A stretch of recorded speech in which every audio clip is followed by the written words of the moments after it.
సదాశివనగర మండలం లింగంపల్లి గ్రామ శివారులో అక్టోబర్ 31న జరిగిన హత్య కేసుని ఛేదించినట్లు ఎల్లారెడ్డి డీఎస్పీ శ్రీనివాసులు తెలిపారు. మృతుడు టిచ్పల్లి మండలం ధర్మారం గ్రామానికి చెందిన కృష్ణ అనే వ్యక్తిగా గుర్తించారు. కృష్ణ అనే వ్యక్తికి లింగంపేట మండలం కార్పూల గ్రామానికి చెందిన గంగాధర్తో గత 9 సంవత్సరాలుగా పరిచయం ఉందని అన్నారు. గంగాధర్ దుబాయ్కి వెళ్లే సమయంలో కృష్ణ భార్యకు సంబంధించిన 4 తులాల బంగారం గంగాధర్ అప్పుగా తీసుకున్నాడని అన్నారు.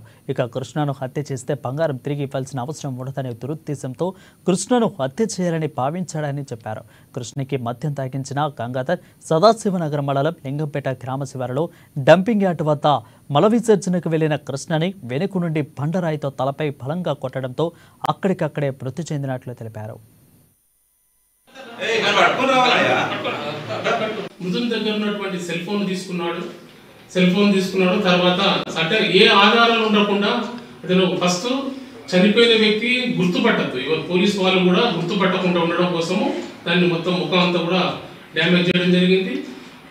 తర్వాత తను ఉన్నటువంటి వెహికల్ కూడా నంబర్లెస్ వెహికల్ యూజ్ చేయడం జరిగింది.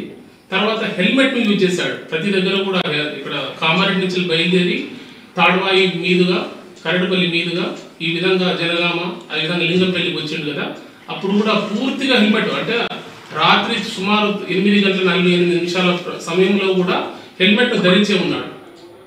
అంటే ఇదంతా కూడా అంటే ఆధారాలను రూపుమాపడం కోసం, అంటే తన నేరం ఎవరు చేసినో తెలియకుండా ఉండడం కోసం ఇవన్నీ కూడా జాగ్రత్తలు తీసుకోవడం జరిగింది నేరస్తులు గంగాధర్.